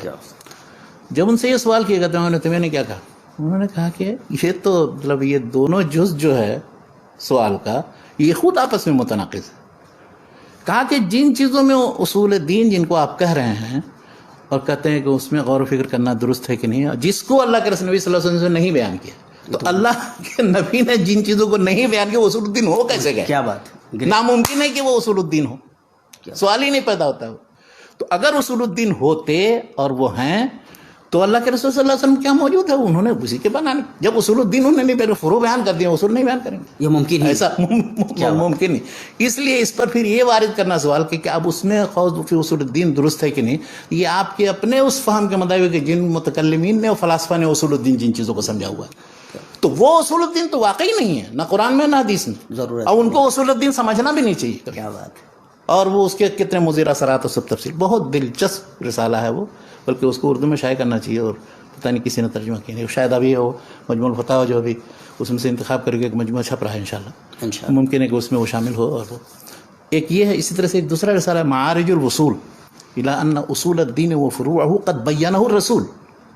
کیا بات. تو اس خبر کا ایک ترجمہ بھی کیا تھا دربھنگا کے ایک تھے عقل رحمانی صاحب کے رشتہ دار تھے، عبد الحلیم ناظم دربھنگا. جی جی. تو وہ محدث جو رسالہ نکلتا تھا جامعہ رحمانی سے، اس میں چھپا بھی ہے قسط وار. ابھی ہمارے دوست تنزیل صاحب وہ اس کو اکٹھا کر کے چھاپنا چاہتے ہیں، تو بہت اچھا ہے، اس کو چھاپتے ہیں، بہت زبردست دلچسپ رسالہ. اس میں انہوں نے یہ کہا کہ اصول اور فروع سب تو اللہ کے رسول نے بیان کر دیے ہیں. اگر نہیں بیان کیے ہوں اصول، تو یہ کون سا نبی ہوگا جو صرف آئے گا اور وہ بہت سی ادھر ادھر کی چیزیں بیان کر دے، اصول الدین نہیں بیان کرے گا. گریٹ. کیا یہ کیسے ایسا ہو سکتا ہے؟ تو یہ اصول الدین سے متعلق متکلمین اس کی حقیقت بیان کی، اس طرح نقل و عقل کے درمیان جو تعریف پیش کرتے ہیں اس کی حقیقت بیان کی. اچھا، وہ یہ کہتے ہیں قرآن مجید کا عقلی منہج ہے کیا؟ قرآن مجید میں جو استدلال ہے مختلف مسائل پر، عقیدہ کے مسائل پر اور دوسرے مسائل پر بھی، تو اس میں اب وہ جیسے متکلمین کا منطقیوں کا طریقہ ہوتا ہے، ایک مقدمہ ہے، دوسرا مقدمہ ہے، اس کا نتیجہ، ایسا نہیں ہے. اب وہ بطور امثال، مثال کے طور پر کسی چیز کا ذکر ہوتا ہے. تو مثال کے طور پر جس چیز کا ذکر ہوتا ہے، مثلا قیامت کے اس بات کے لیے وہ یہ کہیں کہ دیکھو اللہ تعالیٰ جو ہے پانی برساتا ہے اور زمین خشک رہتی ہے، پھر اس میں اس سے پانی پہنچنے کے بعد اس کے اندر رویدگی پیدا ہو جاتی ہے، اس کے بعد اس میں بیج ڈالا جاتا ہے، ماشاءاللہ اس میں سے پودا نکلتا ہے. ٹھیک ہے؟ تو جس طرح سے اس مردہ زمین میں بارش اللہ آنے کی وجہ سے وہ ہوا، تو اسی طرح سے اللہ تعالیٰ جو ہے اس زندگی کے بعد دوسری زندگی لے آئے گا. اور وہ اسی طرح سے دوسری مثال مثلا وہ عقلی دلیلیں بھی، مثلا اب افعجینا بالخلق الاول بل هم فی لبس من خلق. پہلی مرتبہ جب انسان کو مخلوقات کو پیدا کیا اس وقت ہمیں کوئی پریشانی لاحق ہوئی تھی کہ آئندہ دوبارہ پیدا کرنے میں کوئی مشکل ہوگی، بلکہ وہ تو اور زیادہ آسان ہے. تو ضرب الامثال کے ذریعے یا اس طرح سے ایسے اصول اور قواعد یا برہان، یعنی اس طرح کی بھی دلیل ہے مثلا اللہ کے لیے یا اللہ کی صفات ثابت کرنے کے لیے. اب یہ کہ تم مشرکین اپنے خداؤں اور معبودوں کے لیے اپنا الگ سے حصہ لگاتے ہو اور ایسا ان سے یہ چیزیں باندھتے ہو اور اس کو ترجیح دیتے ہو، اور وہ تو اس سے زیادہ مستحق تو اللہ تھا. اس کو قیاس الاولیٰ کہا جاتا ہے منطق میں، برہان اولیٰ کہا جاتا ہے. تو اس سے اولیٰ تو وہ ذات ہے کہ جس نے سب کو پیدا کیا. یہ معبودان تمہیں کیا دیتے ہیں اور کیا فائدہ پہنچاتے ہیں؟ تو یہ طریقہ استدلال جس کو منطقیوں نے انعام دیا، قرآن میں بہت سی جگہ استعمال کیا گیا. یا مثلا دو طرح کے ایک چیز ہوگی تو نتیجہ ایک ہی ہوگا، مختلف نہیں ہوگا، اور اگر مختلف ہوں گے تو دونوں کا نتیجہ ایک نہیں ہوگا، الگ الگ ہوگا. جیسے قرآن میں ہے کافروں کے افنجعل المسلمین کالمجرمین ما لکم کیف تحکمون. تو ان سارے اصول عقلیہ کی طرف رہنمائی قرآن نے کی ہے، اور ان میں تامل نہ کرنا یہ ہماری کوتاہی ہے، کوتاہی نظر ہے. اور ہم دوسرے اصول جو بنائے ہیں وہ یونانیوں سے درآمد کر کے سمجھے کہ ہاں ہم نے اپنے اصول جو ہے زبردست. یا اسی طرح سے مثلا قرآن میں جتنی قسمیں ہیں، تو جہاں بھی جس چیز کی قسم کھائے گی وہ دراصل دلیل ہے مابعد کے لیے. کسی بھی چیز کو، وہ تین والزیتون وطور سین وہذا لقد خلقنا الانسان فی احسن تقویم کے لیے یہ سب چیزیں دلیل ہیں. کیا بات ہے. اسی طرح سے جہاں بھی دیکھیے گا کہیں بھی قسم ہے تو وہ مقسم بھی یا جس چیز کے لیے بعد میں ذکر ہے. اور اسی طرح حتیٰ کہ وہ جو برہان جس کو کہتے ہیں منطقی لوگ، یعنی وہ بالکل قطعی دلیل ایسی جو قیاس سے ثابت ہوتی ہے، اس طرح کے قیاس بھی موجود ہیں، بس وہ طریقہ نہیں اختیار کیا گیا اس میں. یعنی اگر تم اس پر غور کرو، پھر اس پر غور کرو، پھر اس پر غور کرو، تو سمجھو گے کہ نبی جو ہے وہ سچا ہے، وہ جھوٹ نہیں بولتا. جب تمہارے نزدیک وہ پلا ہے، بڑھا ہے، سب کچھ ہے، اور وہ ادھر ادھر کچھ پڑھا لکھا بھی نہیں ہے اور کہیں کسی جگہ سے کچھ اس نے نہیں لیا، اس کا مطلب ہے کہ وہی جو نازل کی گیا وہ اس میں سچا ہے، وہ دعوت دے رہا ہے، تو صحیح ہے. قرآن مجید کی حقانیت سے متعلق تو ان چیزوں پر غور کرنے کی ضرورت ہے. ہم غور نہیں کرتے ہیں، توجہ نہیں دیتے ہیں، دعویٰ کرتے ہیں ابن تیمیہ کا منہج پر ہے. تو ابن تیمیہ نے اس طرح سے سارے اصول و قواعد، بس وہ ہے کہ چونکہ منضبط لوگوں نے کیا نہیں، ان کا جو قرآنی عقلی منہج ہے وہ منتشر و متفرق ہے جگہ جگہ. تو اگر ہمیں اس کو اگر منضبط کریں، یہ اصول منضبط کرنے کرنے تو ہم کن کتابوں کی طرف رجوع کریں؟ ابن تیمیہ کی کن تحریروں کو ان دیکھیں؟ کی ساری ہی کتاب اصل میں وہ کہاں کون سی بات کس جگہ کس سیاق میں لے آتے ہیں. لیکن بنیادی میں بتاتا ہوں آپ کو. اب اس میں بنیادی تو در و تعارض العقل والنقل ہے، جس میں متکلمین کو بلکہ ایک ایک شخص کے اقتباسات لمبے لمبے لے کر کے ان کو ریفیوٹ کیا. اور یہ بھی ابن تیمیہ کی خصوصیت ہے. مخالفین جو ہیں کبھی بھی ابن تیمیہ کا پورا کلام پورے سیاق کے حساب سے نہیں نقل کر سکتے، اس لیے کہ پورے سیاق سے نقل کریں گے تو اس پر رد نہیں کر سکتے، نہ مناقشہ کر سکتے. تو ایک تو در و تعارض العقل والنقل کا بے نظیر کتاب ہے. اچھا الرد علی المنطقین، وہ بھی منطق پر بھی رد ہے، بہت سے فلسفیوں متکلمین پر. اچھا تیسری ایک کتاب ہے الصفدیہ کے نام سے، ابن سینا اور ان کے معتقدین پر رد ہے. اور ایک دو تین جو چھوٹی کتابیں بتائیں، حل یجوز الخوض فی اصول الدین جو در و تعارض کا ایک حصہ ہے، یا معارج الوصول ہے الی ان اصول الدین. اچھا ایک ان کی کتاب بہت اخیر میں وہ لکھی تھی، کتاب النبوات کے نام سے. اس میں نبی رسول معجزات ان سب پر بحث ہے. وہ بہت زبردست کتاب ہے اور اس میں تقریباً پچھلے افکار کا خلاصہ ہے. اب پھر وہ کتابیں کہ جو انہوں نے بظاہر دوسرے عنوان سے لکھی ہیں، مثلا شیعوں پر رد ہے منہاج السنہ، اس میں بہت سے ایسے اصول و مباحث ہیں، اس میں سے نکالا جا سکتا. اور اسی طرح الجواب الصحیح لمن بدل دین رسول، بے نظیر کتاب ہے. لوگ سمجھتے ہیں کہ وہ عیسائیوں پر رد ہے، بس اس کتاب کو جس کو عیسائیوں پر رد پڑھنا وہ پڑھے. اس میں اللہ کے رسول صلی اللہ علیہ وسلم کی سیرت اور ان کے نبوت کے اثبات کے دلائل اور ان کے جو خصلات اور عادات اور اطوار اور ان کی سنت کیوں اور اصولات کیوں ہیں وہ عالم کے لیے، ان سب پر جس انداز میں بے نظیر بحث ہے، میرے خیال سے شاید ہی کسی کتاب میں موجودہ دونوں میں نے نہیں دیکھی. تو یہ کتابیں ہیں، بڑی بڑی کتابیں ہیں، چھوٹے چھوٹے بہت سے رسائل ہیں ان کے، ان سب میں منتشر مباحث ہیں. تو ان کے وہی بیچارے وہ سید عزر ولی نے وہ اس اپنے مقالے کے اندر کچھ تھوڑے بہت بعض چیزیں ذکر کی ہیں، اور اس نے یہی دعوت دی ہے. کہا کہ ہوا یہ ہے کہ موجودہ دور میں آ کر کے عام طور پر لوگ تین طرح کے منہج اختیار کیے ہیں.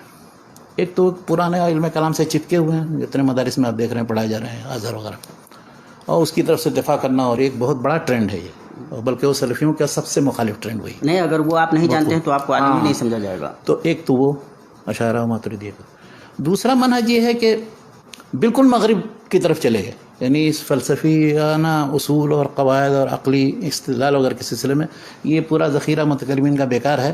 عقلی منہج جو وہاں سے درآمد کیا، یعنی پہلے لوگوں نے یونان سے درآمد کیا تھا، اور اب بھی اب جا کر کے یورپ سے درآمد کر رہے ہیں. یہ جو مطلب تطبیقی مطلب جو سائنٹیفک مطلب یا اس طرح کے جو جیسے جو بھی معذرت خواہانہ طریقہ اختیار کرتے ہیں، جیسے محمد عبدو ہوئے وہاں، یا سید احمد خان ہوئے، یا وہ جتنے ابھی موجودہ دور کے ریشنلسٹ تجدد پسند ہیں جو اسلام کی طرف سے دفاع کا بھی دعویٰ کرتے ہیں، تو وہ دفاع وہ اس انداز میں کرنا چاہتے ہیں کہ مغرب کے اصول و ضوابط اور قواعد کے مطابق ہے کہ نہیں.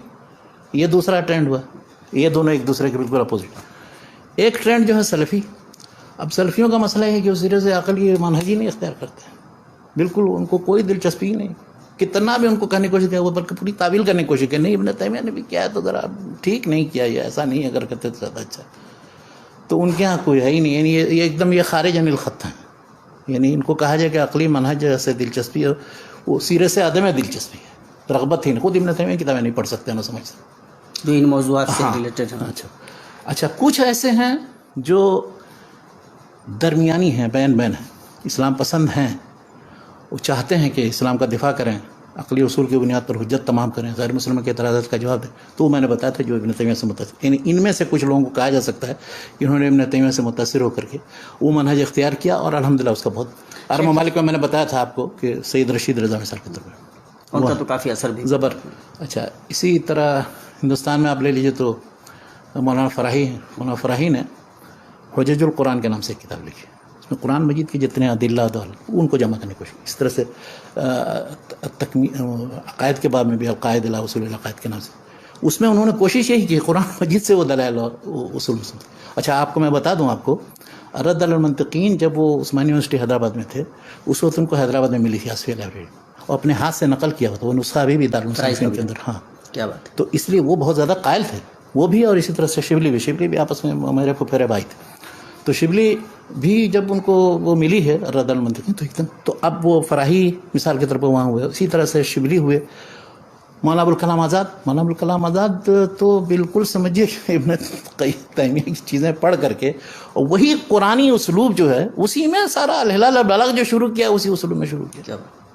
اصل یہ ہے کہ ابن تیمیہ کے یا قرآن کے منہج استدلال کو قبول کیا جائے، اس کو اپلائی کرنے کی کوشش کی جائے. کیا بات ہے، یہ ہے ابن تیمیہ کی طرف انتساب کا معنی. کیا بات یہ نہیں کہ ابن تیمیہ سے قال ابن تیمیہ قال شیخ الاسلام بس نقل کرتے رہے اور ترجمہ کرتے رہے.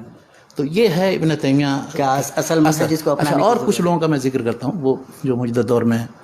ایک تھے روسی ترکستان کے، وہ تھے بہت مشہور آدمی الوشیہ فی نقد عقائد شیعہ وغیرہ، انہوں نے لکھی موسیٰ جار اللہ. 1949 میں ان کی وفات ہوئی. تو موسیٰ جار اللہ بھی عجیب غریب آدمی تھے. انہوں نے عقائد پر بعض کتابیں لکھی، پورا کا پورا ابن تیمیہ کی چھاپ ہے.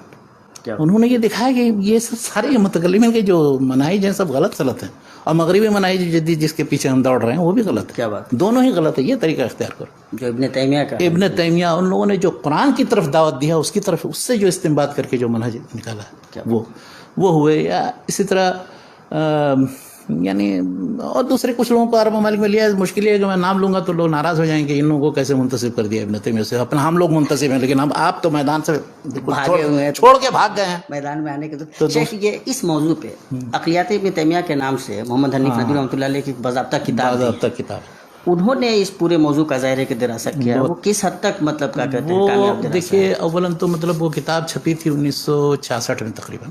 اس سے پہلے مقالات کی شکل میں ثقافت میں، اور جو مجلہ نکلتا تھا ان کا ادارہ ثقافت اسلامی کا، تو اس میں انہوں نے مقالات کی شکل میں بعد میں جمع کیے 1966 میں. اس پر سن طباعت نہیں ہے لیکن ان پر جو بھٹی صاحب نے کتاب لکھی ہے اس میں جو ساری کتابوں کی سن دی ہے تو اس میں 1966 لکھا ہوا ہے.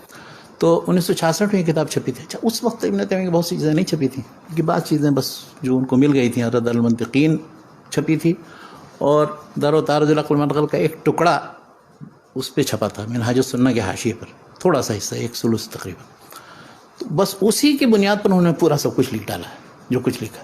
اچھا لکھا کس انداز؟ اس میں یہ کہ بنیادی مباحث ہیں. انہوں نے منطق، فلسفہ، علم کلام، اس کے سلسلے میں ابن تیمیہ کی رائے کیا ہے. تو منطق کو ریفیوٹ جو کیا ہے اس میں جو ان کے سارے مباحث. اچھا منطق ان کا بہت دلچسپ موضوع تھا، چنانچہ منطق کی بحث بہت لمبی ہے. ہم اس وقت منطق پر بحث نہیں کر رہے ہیں انشاءاللہ بعد میں. اچھا عقائد کے سلسلے میں متکلمین کے منہج پر بھی انہوں نے یہ کہا کہ ابن تیمیہ نے جو رد کیا ہے تو متکلمین نے جس طرح سے اس بات عقیدے کا کرنے کی کوشش کی ہے اس کے خلاف انہوں نے کیا کیا لکھا ہے وہ دکھایا انہوں نے. پھر مثال کے طور پر 3 4 5 مباحث لیے ہیں صفات باری سے متعلق، اور خلق قرآن کے تعلق سے، عقیدہ قدر اور جبر یا اختیار جو ہے اس سے متعلق، اور اسی طرح نبوت وغیرہ کے اس بات سے متعلق. تو اس پر بڑی اچھی فصلیں لکھی ہیں اور یہ کتاب واقعی پڑھنے چاہیے. لیکن یہ ہے کہ اب اس کو سمجھنے کے لیے بھی منطق اور فلسفے کی ضرورت ہے. کتاب خالی رکھ لیجئے بہت عقیدت سے کہ ہاں یہ ابن تیمیہ پر کتاب لکھی ہے اور مولانا حنیف ندوی. تو مولانا حنیف ندوی کا ایک تو اسلوب بھی بہت عالی ہے اور مباحث بھی ایسے عقلی اور فلسفیانہ. وہ اکیلے وحدہ لا شریک تھے شاید جامع اس میں. وہ جو سلفی بھی تھے، ندوی تھے، یعنی اسلوب میں ندوی تھے، اور عقلیت پسند فلسفی بھی تھے. اب کوئی فلسفی تھا مثال کے طور پر تو صوفی ہو گیا، مثلا عبد الباری ندوی شبلی کے شاگرد، تو فلسفی ہیں، ندوی ہیں، لیکن وہ صوفی ہیں، سلفی نہیں. اور سلفیین تو ماشاءاللہ مطلب فلسفہ اور منطق سے کتنی دلچسپی رکھتے ہیں آپ کو پتہ ہے. آپ لوگ بھی جامع ابن تیمیہ میں فلسفہ منطق پڑھائے گے؟ نہیں ہم لوگ بالکل محفوظ ہیں ماشاءاللہ. تو وہ کیسے ابن تیمیہ کے طریقے پر ہوئے پتہ؟ یہی تو میں کہنا چاہتا ہوں. ابن تیمیہ نے تو چومکھی لڑائی لڑی تھی، ہر فرقے سے ٹکرائے تھے اور ہر ایک پر کو درے رسید کیے تھے. آپ لوگ کہاں ہیں بیٹھے ہوئے بس اپنے گھر میں پتہ نہیں کہاں درے چلاتے رہتے ہیں، اپنے ہی آپ لوگوں پر درے چلاتے رہتے ہیں. یہ اس کو کافر کہہ رہا ہے، وہ اس کو دائرہ اسلام سے خارج کر رہا ہے. یہی حال ہو رہا ہے.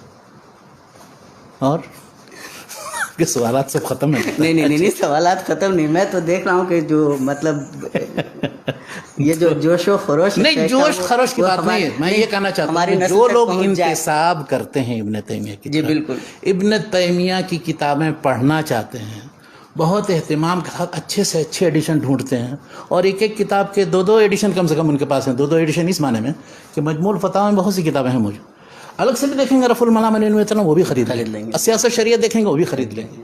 اور جو بھی کتاب دیکھیں گے حالانکہ اس میں سب موجود ہے، وہ الگ سے لینے کی ضرورت ہے، کیونکہ اس کی معرفت کی کمی کی وجہ سے نہیں پتہ ہے. اچھا بہت سے لوگ آ کر کے رکھ بھی لیتے ہیں لیکن وہ پڑھ نہیں پا رہے ہیں، سمجھ نہیں پا رہے ہیں.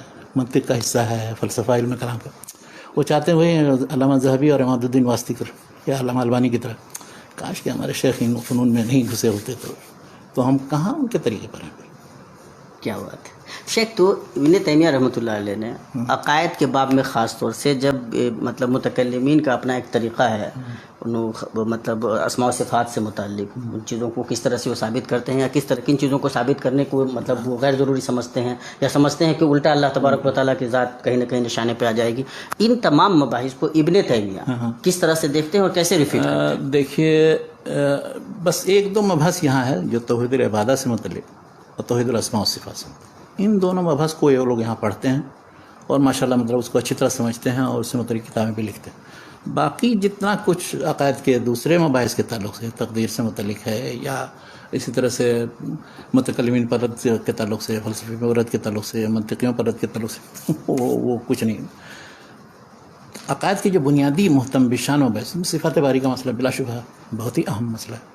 تو توحید الاسماء و صفات سے متعلق امام ابن تیمیہ نے یہ کیا ہے متکلمین پر رد کرتے ہوئے کہ متکلمین نے خاص طور پر جو منتسب الی السنہ اشاعرہ و ماتریدیہ انہوں نے ایسے اصول و قواعد بنا لیے. انہوں نے کہا کہ اللہ وہ بھی یعنی اللہ کے بارے میں جو گفتگو کریں گے تو عقلی بنیادوں پر کریں گے اس لیے کہ ان کے سلف جو ہے معتزلہ اور فلسفیوں نے سمجھا دیا ہے کہ بغیر عقل کے تو اللہ تعالیٰ کو ثابت ہم نہیں کر سکتے اور اللہ کی صفات بھی نہیں ثابت کر سکتے. تو معتزلہ نے چونکہ ساری صفات کا انکار کر دیا تھا تو اشاعرہ نے یہ کیا سلف کے یہاں سب صفتیں ثابت ہیں. اشاعرہ نے یہ کہا کہ نہیں ایسی چند صفتیں ثابت کرنی ہوں گی کہ جن کے بغیر اللہ کی ذات کا وجود ہے. چنانچہ 7 صفات ذاتی ہے ثابت کی ٹھیک ہے اور باقی سب کی تعویل کر کے یا توجیہ کر کے کسی طرح سے انہیں کی طرف گھمانے کی کوشش. ماتریدیہ نے یہ کیا کہ 7 صفتوں کے ساتھ ساتھ ایک صفت تکوین کا بھی اضافہ کیا تو ان کے یہاں 8 صفت لیکن ہے سارا تقریباً اسی طرح کا اور میں اختلاف چند چیزوں میں تفصیل میں بس. ابن تیمیہ جب آئے تو انہوں نے یہ کیا کہ یہ جو صفات ہیں جتنی بھی اس کے سلسلے میں 2 اصول بنایا. انہوں نے یہ کہا کہ اللہ تعالیٰ کی ذات و صفات سے متعلق بات سے متعلق یہ تدمریہ جو لکھی ہے وہ زبردست کتاب ہے اس لیے ہر جگہ پڑھائی جاتی ہے اگرچہ وہ آدھی سمجھ میں آتی ہے آدھی نہیں سمجھ میں آتی ہے لوگوں کو اس لیے کہ بہت سے منطقی فلسفی اصطلاحات استعمال کی.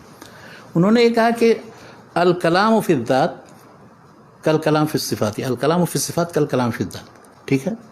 یعنی صفات سے متعلق گفتگو جس طرح سے ہم جس حد تک جس مقدار میں کرتے ہیں کر سکتے ہیں اتنا ہی کر سکتے ہیں جتنا الکلام فی الذات. تو اب اس کا مطلب یہ ہوا کہ جس طرح سے ہم ذات کے سلسلے میں اللہ کی ذات کے سلسلے میں ہم عقلی گھوڑا دوڑا کر کے کچھ نہ کچھ تصور نہیں کر سکتے ہیں تو اسی طرح سے صفات کے بارے میں ہم عقلی گھوڑا دوڑا کر کے نہیں کچھ کر سکتے. کیا بات ہے.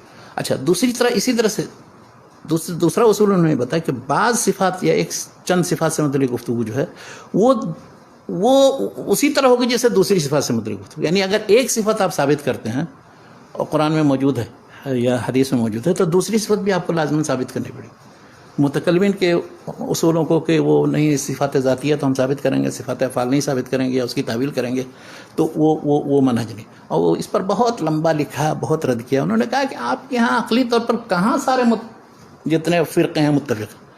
فلاسفہ کہتے ہیں کہ سرے سے اللہ تعالیٰ کی ذات مجرد ذات ہے کسی طرح کی کوئی صفت کوئی چیز جو ہے اس سے وہ اگر تصور بھی کرو تو وہ ترکیب لازم آ جائے گی. وہ تو متکلمین نے اس کے بعد معتزلہ آئے. معتزلہ نے بھی کہا کہ انہیں صفات اب سمیع تو ہے ہم سمیع کہیں گے ان کو لیکن سمیع بلا سمع بصیروں بلا بصر علیم بلا علم ایسے ہی ہے. کشاف پڑھیا اس کی زمخشری. یہ اشاعرہ آئے تو اشاعرہ نے صفات ذاتیہ ثابت کیا. وہ انہوں نے کہا کہ آپ کہاں تک یہ کس طرح کے اصول بنائیں گے. کوئی تو کہتا ہے کہ صفت ہی سرے سے نہیں ثابت کرنا چاہیے. کوئی کہتا ہے کہ ثابت تو کرو صفت نام ہی نام صرف ثابت کرو معنی اس کا کچھ نہیں. کوئی کہتا ہے کہ نہیں اتنی صفتیں ثابت کرو.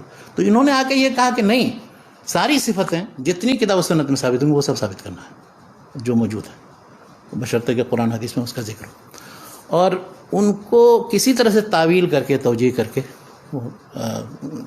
اس کا دوسرا معنی پہنانا درست نہیں.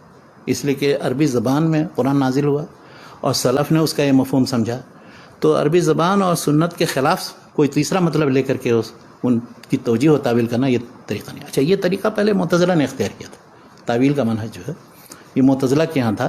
وہ کھینچ تان کر کے تعویل کر کے ہر آیت کو وہ بنانے کی کوشش کرتے تھے کہ اس کا یہ مفہوم. مگر یہی تعویل کا منہج بعد میں اشاعرہ نے متاخرین نے اختیار کر لیا. 5ویں صدی 6ٹھی صدی کے بعد سب لوگوں نے وہی تعویل کا منہج اختیار کیا. یعنی جن چیزوں پر پرانے اشاعرہ مثلا باقلانی اور دوسرے لوگوں نے رد کیا ہے اور ثابت کیے ہیں وہ صفات ان سب میں تعویل کا منہج بعد میں پھر اختیار کیا، اور وہ اپنے پرانے اشاعرہ کے خلاف، خود اپنے بزرگ ہیں ابو الحسن اشعری اور ابن فرق باقلانی کے خلاف. نہیں، ابن فرق نے تو بہت زیادہ تعویل کا دروازہ کھول دیا، چوپٹ دروازہ کھول دیا. تو انہوں نے ایک تو تعویل پر تنقید کی، اور قرآن و حدیث میں جو چیزیں ثابت ہیں ان کو ہم ثابت کریں گے، اور کسی طرح کے عقلی بنیادوں پر وہ اچھا جو لوازمات آپ سمجھتے ہیں ان لوازمات پر تردید کی. انہوں نے کہا کہ نہیں، یہ سب لوازمات کہیں نہیں ثابت. وہ آپ کے ذہن میں یہ لوازمات، مثلاً آپ جب کہیے ید، تو ید کو وہ کہتے کہ نہیں، ید اگر مانیں گے تو اس کا مطلب اللہ تعالیٰ کے ہاتھ ہیں، ہاتھ جا رہا ہے تو اس سے جسم ہونا لازم آئے گا. وہ کیا جواب دیتے ہیں ابن تیمیہ؟ وہ یہ کہتے ہیں کہ ید جو ہے اللہ نے کہا ہے، آپ نے ذہن میں کیسے یہ ثابت کر لیا کہ یہ جو ہے انسانی ہاتھ کی طرح، تو پھر آپ کو اس کی تعویل کرنے کی ضرورت پڑی. اس کا مطلب دماغ میں آپ کے تشبیہ ہے، ہمارے تو دماغ میں نہیں ہے تشبیہ، نہ سلف کیا نہ لوگوں نے، جن لوگوں نے سمجھا. کیا بات ہے. تو یہ فطور کہیں نہ کہیں یہ ذہن میں فطور آپ کے، آپ نے اس وجہ سے تعویل کی، تو آپ اس فطور کو دماغ سے نکالیے نا. یہ کیوں کہتے ہیں کہ نہیں یہ لازم یقیناً آئے گا؟ لازم نہیں آئے گا، آپ کے دماغ میں لازم آیا ہے. ہم تو مانتے ہی نہیں ہے کہ ید جو ہے ید کا یدنا یا ایدینا، تو پھر کیوں یہ لازم آئے گا؟ کیا بات. تو یہ انہوں نے ان کے تعویل کا جواب دیا، اور تعویل پر بہت لکھا ہے انہوں نے، بلکہ یہ کہا کہ تعویل جو ہے، تعویل ہی نے سب کو گمراہ کیا، پرانے زمانے سے لے کے معتزلہ سے لے کر کے بعد کے سارے لوگوں کو سب. اب وہ تعویل بہت طرح کی تعویل ہے. سب وہ صوفیوں کے ہاں بھی جو تعویل ہو، اس پر بھی لمبی گفتگو کی ہے، لمبی بحث کی. صوفیوں کے بارے میں ہم گفتگو نہیں کرنا چاہتے بھی. تو ایک تو یہ صفات کے سلسلے میں یہ انہوں نے اس انداز میں ان کو بتایا کہ یہ صفات ثابت ہیں، اور صفات جو دوسرے صفات کے مشابہ نہیں ہیں. اور قرآن کی ہمیشہ وہ آیت کوٹ کرتے ہیں، لیس کمثلہ شیء وہو السمیع البصیر. اسی آیت میں لیس کمثلہ شیء ہے، اسی میں آخر میں وہ سمیع البصیر، یعنی سمیع بصیر ہے، لیکن اس طرح نہیں جیسے دوسرے انسان اور دوسرے لوگ سننے اور دیکھنے والے ہوتے ہیں. تو اس آیت سے اور دوسرے انہوں نے یہ تو صفات کا مسئلہ. اور اگر کوئی مسئلہ اگر کہیے تو اس سے شیخ، چونکہ ہم لوگ اب آپ کوئی خاص باتیں آپ کی جو ہم امام ابن تیمیہ رحمۃ اللہ علیہ کا یہ جو قرآنی استدلالی عقلی منہج ہے وہ اپنی جگہ پہ ہے. انہوں نے متکلمین پہ رد بھی کیا اور دکھلایا کہ اصل آئینہ کیا ہے اور قرآن و سنت سے کس طرح استدلال کیا جانا چاہیے. اور بہت سارے لوگوں نے اپنانے کی بھی کوشش کی. آپ رشید رضا مصری کو پیش کر رہے تھے. آج کے زمانے میں جب سائنس کا دورہ مانا جاتا ہے، آج جب نظری مسائل سے زیادہ اپلائیڈ سائنس کی بات ہوتی ہے، آج کے اس دور میں ابن تیمیہ کے یہ افکار کتنے ریلیونٹ ہیں؟ ہم ابن تیمیہ سے کتنا استفادہ کر سکتے ہیں؟ دیکھیے، ابن تیمیہ وہ دراصل قرآنی آیات اور احادیث کی تشریح کرتے ہیں. تو جس طرح سے قرآنی آیات اور احادیث ہمیشہ ہر دور کے لیے ہے، اس میں آپ تأمل کیجئے، غور و فکر کیجئے. ابن تیمیہ دراصل اس میں تأمل اور غور و فکر کی دعوت دیتے ہیں. نئے طریقے سے مزید استنباط کیجئے آپ، اور آئیے اور غور و فکر کیجئے. اس میں فقہا کو بھی یہ کہتے ہیں، متکلمین کو بھی یہ کہتے ہیں، اور دوسرے سارے لوگوں کو بھی جو بھی چاہے دعوت کے میدان میں ہو. تو ان کا منہج یہ نہیں ہے کہ ان کے لفظ کو بالکل نقل کیجئے. وہ اس اسلوب استدلال یا قرآنی طریقے عقلی جو استدلال کا ہے اس کی طرف دعوت دیتے ہیں. اب یہ تو ہے نہیں کہ جتنا ابن تیمیہ نے کر دیا ہے بس وہ اتنی پر اتفاق کریں گے. چل پڑیے آپ اسی منہج پر، اور سرپٹ دوڑیے. تو آپ اس سے استنباط کر کے اس کے بعد پھر آپ موجود جتنے اشکالات ہیں قرآن میں پر کسی طرح کا اعتراض وارد کیا، جواب دیجیے اس کا. وہ سب ابن تیمیہ کے منہج کے مطابق ہوگا، وہ اس سے خالی نہیں. اس لیے میں یہ کہنا چاہتا ہوں اس ابن تیمیہ کی جو میتھڈولوجی ہے اس کو اپنائیے.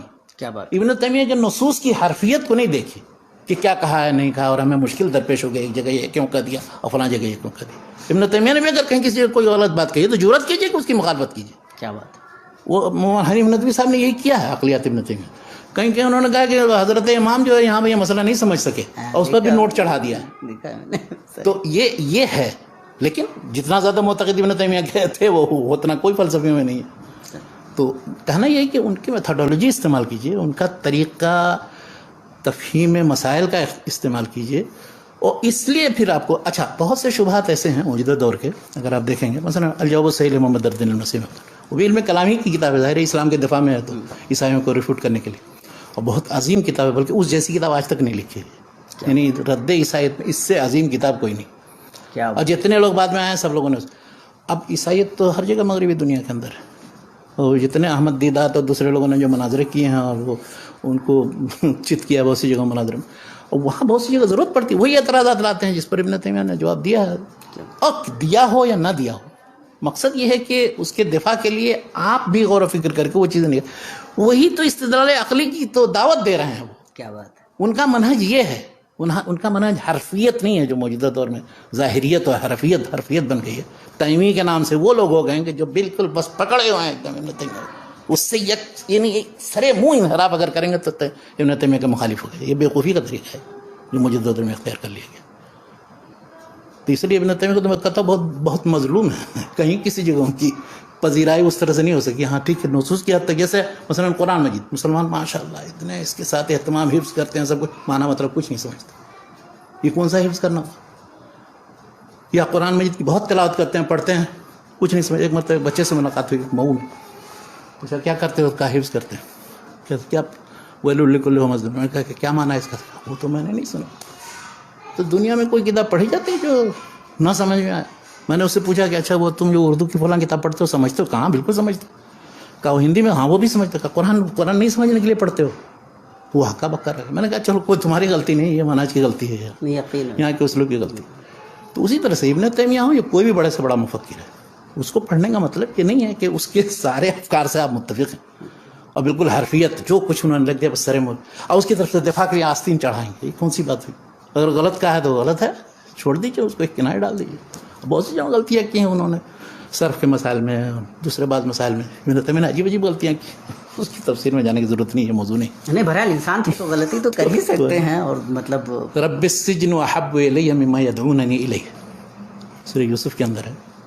اچھا اس کی تفسیر مجموع الفتاوی میں اٹھا کے دیکھیں. یدعونا کو انہوں نے جمع مذکر سالم کا صیغہ استعمال کیا، جمع مذکر سمجھا، مؤنث نہیں سمجھا. اب انہوں نے مؤنث نہیں سمجھا. یدعو یدعوان یدعونا مذکر بھی ہے، تدعو تدعوان یدعونا وہ بھی مؤنث بھی ہے. تو انہوں نے اس کو مذکر سمجھا. لیکن دیکھیے ان کی ذہانت، انہوں نے کہا کہ اب یہ مذکر کیوں استعمال ہوا ہے جبکہ سب خواتین ہیں جو دعوت دیتے. تو انہوں نے یہ کہا کہ اصل میں تغلیباً یہ ایسا انہوں نے کیا ہے. اور آدمیوں کا ذکر اس لیے کیا، عورتوں کی کیا حیثیت ہوتی ہے، وہ تو مرد ہی غالب ہوتے ہیں. اصل سارے شکوک شبہات کا تو جڑ تو اب دیکھیے یہ بھی ذہانت ہے کمال، یعنی اس چیز کو چھپا بھی لیا انہوں نے. اور وہ تو اور بھی بات جگہوں پر جابر جوفی کی ایک روایت ہے خلیفۃ اللہ کے تعلق سے. تو اس میں جابر جوفی تو اس کو انہوں نے جابر بن عبداللہ صحابی بنا کر کے اس کی روایت کر دی. تو اب اس طرح کی غلطیوں کہ نہیں ابن تیمیہ نے کہا ہے تو ضرور اس میں کوئی بہت راز ہوگا، وہ غلطی ہے اور کیا ہے. اس طرح کی بڑی بڑی غلطیاں لوگوں سے ہوتی ہیں. تو یہ تو معمولی غلطی ہے، کہیں سے کہیں چلا. اس لیے اکثر چیزیں حفظ تھیں ان کو جو کچھ پڑھا تھا.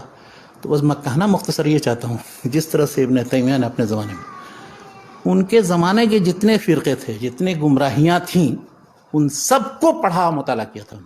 کیا بات ہے. اس کے بعد در رسید کیا تھا اور چلائے تھے اور قرآن سے استدلال کرتے ہوئے ان کو ریفیوٹ کیا. کیا بات. تو اس طرح ابن تیمیہ کا منہج موجودہ دور میں یہ ہے کہ ہم ان گمراہیوں میں سے، چاہے سب گمراہیاں نہیں، ٹھیک ہے ایک آدمی ایک ایک گمراہی لے لے اور اس سے متعلق پھر قرآن سے استدلال نکالیں، کوڑیے اس کو، جیسے زمین کو کوڑ کے نکالتے ہیں چیزوں کو. تو قرآن کو کوڑیے، اس کے بعد پھر اس میں سے چیزیں نکالیے جو جتنے دفن ہیں اور اس کو استعمال کی. یہ ہے ابن تیمیہ کا منہج. کیا بات ہے. اور اس کی ضرورت ظاہر ہے، اس کی ضرورت ہے. اور پھر اس سلسلے میں تعصب اور تشدد اور وہ دائرہ بندی اور حصار بندی اور فرقہ بندی، گروہ بندی اور تقسیم در تقسیم، اس سے بھی نکلیں. اس لیے کہ جس کے ہاں جو چیز، میں نے پچھلے اس میں کہا تھا، اسی پر ختم کیا تھا میں نے، کہ ایک شخص، ایک گروہ، ایک جامعہ، ایک مدرسہ، ایک ادارہ، ایک اسکول آف تھاٹ کافی نہیں ہے اسلام کا مواجہہ کرنے کے لیے اور دفاع کرنے کے لیے اور اسلام کی دعوت دینے کے لیے. تکامل کی شکل ہونی چاہیے. اسی پر آج بھی بات ختم کرتے ہیں. جزاکم اللہ خیر شیخنا. ایسے بھی ہمارا وقت بھی ہو گیا ہے. تو ابن تیمیہ رحمہ اللہ اور علم کلام کے جو مباحث ہیں ان پہ شیخ سے ہماری گفتگو ہو رہی تھی، بہت ساری باتیں سامنے آئی. فائنلی شیخ یہ چاہتے ہیں کہ ہم لوگ ابن تیمیہ کی جو میتھڈولوجی ہے، انہوں نے جو طرز اپنایا ہے چیزوں کو دیکھنے سمجھنے کا، اور جس طرح سے قرآن و سنت کو بیس بنا کر کے انہوں نے اپنے زمانے کے رائج تمام افکار کا باضابطہ جائزہ لیا، اس کی ضرورت ہے. آج بھی جو گمراہیاں آ رہی ہیں ان گمراہیوں کو فیس کرنے کی ضرورت ہے، ان کا مقابلہ کرنے کی ضرورت ہے. اور اس سلسلے میں ابن تیمیہ کا جو طرز استدلال ہے، طرز عمل ہے، وہ ہمیں بہت مدد دے سکتا ہے. اس کی طرف اس طرز کو، اس مطلب رویے رویے کو، اس میتھڈولوجی کو اپنانے کی ضرورت ہے. حرفیت کی طرف اگر ہمارا رجحان ہے تو یہ بہت زیادہ کارگر نہیں ہے. اللہ تبارک تعالیٰ سے ہم دعا کرتے ہیں کہ اللہ تبارک تعالیٰ شیخ کو بہتر بدلوں سے نوازے، ہمیں شیخ سے استفادہ کرنے کی بہتر توفیق دے، صحت و عافیت کے ساتھ شیخ کا سایہ ہم پہ تا دیر قائم رکھے. اور آپ سے گزارش کریں گے کہ ویڈیو کو زیادہ سے زیادہ شیئر کریں، لوگوں کو تک پہنچائیں انشاءاللہ. اور یہ جو بند ہونے والا ہے وہ شیئر نہیں کریں گے، کہیں گے کہ وہ ختم بس. ہاں اب تک سمجھ رہے تھے آپ کو نہیں شیخ وہ کیا کہتے ہیں، اگر ٹھہرے ہوئے پانی میں تھوڑا سا ہلکوڑا ہوتا ہے تو یہ اچھی بات ہے، ہونا بھی چاہیے. اس سے بھی مطلب کیا کہتے ہیں زندہ رہتا ہے انسان. یہ اور ظاہر ہے کہ اگر زندہ ہو تو زندہ نظر آنا ضروری ہے. کیفیت پتہ بھی چلنی چاہیے کہ ہاں ہم پڑھے لکھے لوگ ہیں، اور افکار میں جو ممکنہ اختلافات ہیں دلائل کے ساتھ وہ تو ہونے ہی چاہیے. اور سارے لوگ ماشاءاللہ استفادہ کرتے ہیں، دعائیں دیتے ہیں، اور ہم بھی بے انتہا شکر گزار ہیں. اللہ تبارک تعالیٰ سے دعا ہے کہ اللہ تبارک تعالیٰ اچھا سلسلہ جو ہے علم و ادب کا سلسلہ، وہ سلسلہ جاری رہنا چاہیے. اور اسی سے دراصل امت بن پاتی ہے، صحیح تشکیل ہو پاتی ہے معاشرے کی. اور اس کی بہرحال سارے سمجھدار لوگ سمجھتے ہیں کہ اس کی بے انتہا ضرورت ہے. میں تو پھر شیخ کے شکریہ کے ساتھ اللہ تبارک تعالیٰ کا شکر ادا کرتے ہیں، اور آپ تمام کے شکریہ کے ساتھ ہم اس سیشن کو ختم کرتے ہیں. لیکن آپ سے گزارش کریں گے کہ ویڈیو کو زیادہ سے زیادہ شیئر کریں، لوگوں تک پہنچائیں. پھر انشاءاللہ ہم شیخ کو زحمت دیں گے، آپ سے روبرو کرائیں گے، اور استفادے کا سلسلہ انشاءاللہ جاری رہے گا. والسلام علیکم ورحمۃ اللہ وبرکاتہ.